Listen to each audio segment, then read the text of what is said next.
Hi అండి. Welcome back to my channel Devishri middle class అమ్మాయి.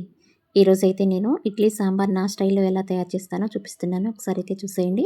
ముందుగా ఒక హాఫ్ కప్పు కందిపప్పునైతే తీసుకున్నానండి. తీసుకొని దీన్ని ఒక కుక్కర్‌లో వేసేసుకొని ముందుగా డ్రైగా వేయించుకోవాలండి దీన్ని. దీనిలో ఏం వేయకుండా డ్రైగా వేయించుకోవాలి. కాస్త పప్పుని అలా వేయించుకుంటే పప్పు చాలా టేస్టీగా ఉంటుంది ఎప్పుడైనా కానీ. అందుకే సాంబార్‌లో కూడా ఇలాగే వేయించుకుంటాను నేను. ఇలా డ్రైగా వేయించుకొని కొంచెం కలర్ చేంజ్ అయ్యేంత వరకు వేయించుకుంటే సరిపోతుందండి. మరీ ఎక్కువగా మాడిపోవద్దు. కొంచెం కలర్ చేంజ్ అయ్యే వరకు ఇలా వేయించుకున్న తర్వాత దీన్ని నీట్‌గా వాష్ చేసేసుకొని కొంచెం వాటర్ వేసుకొని పక్కన పెట్టుకున్నాను. ఇప్పుడు దీనిలోకి ఒకే ఒక టొమాటో అలాగే ఒక ఆనియన్ కట్ చేసుకున్నానండి.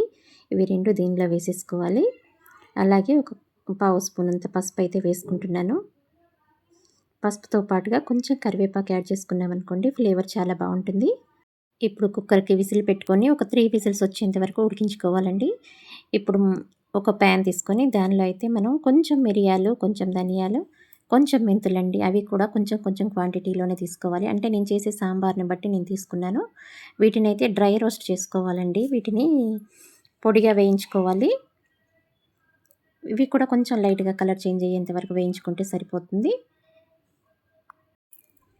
ఇప్పుడు కుక్కర్ మూత తీసి చూద్దాం. 3 విజిల్స్ వచ్చాక ఆపేసాను స్టవ్వు. మూత తీసి చూసాను. చూసారు కదా పప్పు, టమాటో, ఉల్లిపాయ అన్నీ ఉడికిపోయాయి. అయితే ఈ పప్పులో వాటర్ ఉన్నాయి కదండీ! ఇంకా ఈ పప్పు కూడా చాలా మెత్తగా ఉండాలి. అందుకే నేను దీన్ని మిక్సీ వేసుకుంటాను. వాటర్ రాకుండా తీసి మిక్సీ వేసుకోవాలి. ఇప్పుడు ఇక్కడ ఈ ప్యాన్‌లో అయితే ఇవి వేసుకున్నాం కదా! ఇవి వేగుతున్న టైంలోనే కొంచెం పచ్చి కొబ్బరి తీసుకోవాలండి. పచ్చి కొబ్బరి తీసుకొని కొంచెం యాడ్ చేసుకొని దీన్ని కూడా ఇలాగే డ్రై రోస్ట్ చేసుకుంటే బావుంటుంది. ఆయిల్‌లో అయినా వేయించుకోవచ్చు కొబ్బరిని, కానీ నేనైతే డ్రై రోస్ట్ చేశాను. ఇంకా వీటితో పాటే ఎండుమిర్చి కూడా యాడ్ చేసుకోవాలి. బట్ నేను మర్చిపోయాను. అందుకే తర్వాత యాడ్ చేశానండి. వీటినైతే తీసుకొని ఒక మిక్సీ జార్‌లో అయితే వేసుకుంటున్నాను. వీటిని మెత్తగా మిక్సీ అయితే చేసుకోవాలండి మనం. వీటిని మిక్సీ జార్‌లో వేసుకున్న తర్వాత ఇదే ప్యాన్‌లో కొంచెం ఆయిల్ వేసుకొని ఒక ఉల్లిపాయ కట్ చేసుకున్నానండి. ఉల్లిపాయనైతే కొంచెం బ్రౌన్ షేడ్ వచ్చేంత వరకు అయితే వేయించుకోవాలి. ఇలా వేయించుకునేటప్పుడే నేను దీంట్లోనే ఇంకా ఎండుమిర్చి కూడా యాడ్ చేశాను. ఎందుకంటే ఇందాక మర్చిపోయానని చెప్పాను కదా! ఎండుమిర్చి వేసుకోవటము.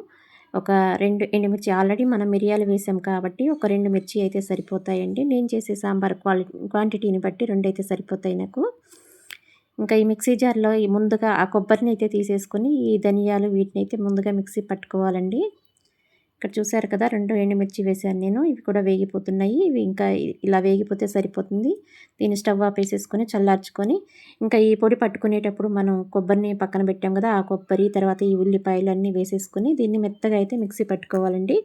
మెత్తగా కావట్లేదనుకోండి కొంచెం వాటర్ యాడ్ చేసేసుకొని మెత్తగా మిక్సీ పట్టేసుకోవాలి. అలాగే ముందుగా పప్పు ఇక్కడ పక్కన పెట్టాను కదండీ! దీనిలోంచి నీళ్లు రాకుండా ఆ పప్పును కూడా తీసుకొని మిక్సీ పట్టుకోవాలండి.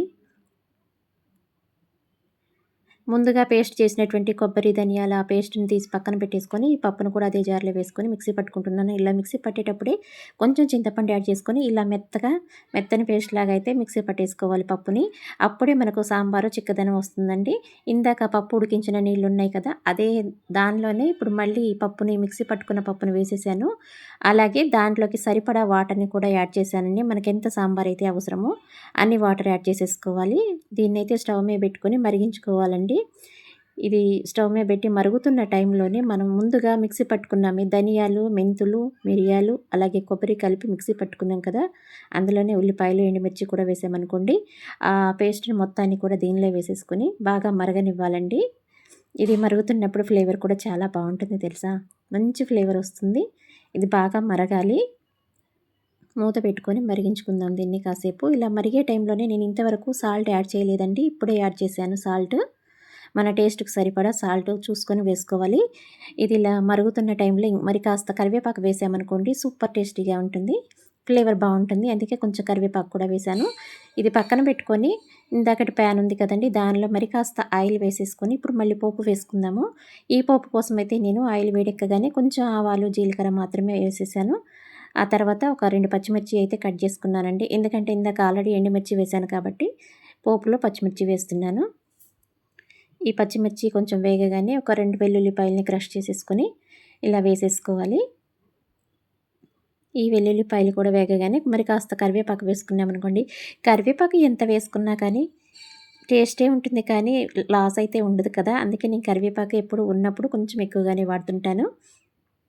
అది ఫ్రెష్ కరివేపాకు అయితేనే బావుంటుంది. మరి కాస్త కరివేపాకు అయితే వేసుకున్నానండి. ఇంకా చివరిగా అయితే కొంచెం ఇంగువ పొడి వేసుకున్నామనుకోండి, సాంబార్‌కు మరింత ఫ్లేవర్ యాడ్ అవుతుందండి. అందుకే కొంచెం ఇంగువ పొడి వేసుకోవాలి. చాలా టేస్టీగా ఉంటుందప్పుడు. ఇలా ఇంగువ పొడి వేసుకున్నాక ఇప్పుడు ఇది పోపు మొత్తాన్ని కూడా మరుగుతున్నటువంటి సాంబార్లో వేసేసుకున్నామనుకోండి, ఇంకా సాంబార్ కొంచెం సేపు మరిగించుకుంటే మన ఇడ్లీ సాంబార్ రెడీ అయిపోతుందండి. చూసారు కదా ఎలా మరుగుతుందో. ఇది ఇంకాస్త చిక్కబడాలి. కొంచెం సేపు ఉంటే రెడీ అయిపోయినట్లే. చూసారు కదా కొంచెం చిక్కబడిపోయిందండి ఇప్పుడు. చూసారా ఈ మాత్రం చిక్కదనం అయితే సరిపోతుంది. ఇంకా స్టవ్ ఆపేసుకోవడమే. అయిపోయిందండి, సాంబార్ రెడీ అయిపోయింది. ఇప్పుడు ఒక 2 ఇడ్లీ పెట్టుకుందాము. ఒక 2 ఇడ్లీలు పెట్టుకొని ఎక్కువ సాంబార్ వేసుకుంటాం కదా, ఇంకా 2 ఇడ్లీలు సరిపోతాయండి. చాలా టేస్టీగా ఉంటాయి తెలుసా, ఇలా సాంబార్లో ఇడ్లీ తింటుంటే చాలా బాగుంటాయి. నాకైతే చాలా ఇష్టం అండి, ఇలా ఇడ్లీ సాంబార్ అంటే చాలా ఇష్టం.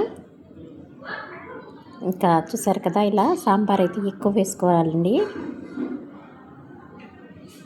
కొంచెం ఎక్కువగా ఉండాలి సాంబార్. అలా ఉంటేనే మనకు ఇడ్లీ మొత్తం సాంబార్ని పిలిచేసుకుంటాయి కాబట్టి ఎక్కువగా పోసుకోవాలి. చూసారు కదా ఇలా బౌల్ నిండా సాంబార్ వేసుకొని అందులో 2 ఇడ్లీలు మాత్రమే వేసుకోవాలి. ఇంకా స్పూన్తో మొత్తం ఇడ్లీ మొత్తం స్మాష్ చేసేసుకోవాలి. సూపర్ ఉంటాయండి. ఇక్కడ నేనైతే పెట్టుకొని కూర్చున్నాను. 2 ఇడ్లీలు వేసుకున్నాను బౌల్ నిండా సాంబార్ వేసుకొని. ఇంకా తినేసేయడమే ఆలస్యం. ఇడ్లీ చూస్తే నోరూరిపోతుందండి. సాంబార్ కూడా అలాగే ఎంత టేస్టీగా ఉందంటే అంత టేస్టీగా ఉంది. ఇంకా ఇలా ఈ టైప్లో చేయటం తెలియని వాళ్ళు ఎవరైనా ఉంటే మాత్రం ఈ పద్ధతిలో ఒక్కసారి ట్రై చేసి చూడండి. చాలా టేస్టీగా ఉంటుంది.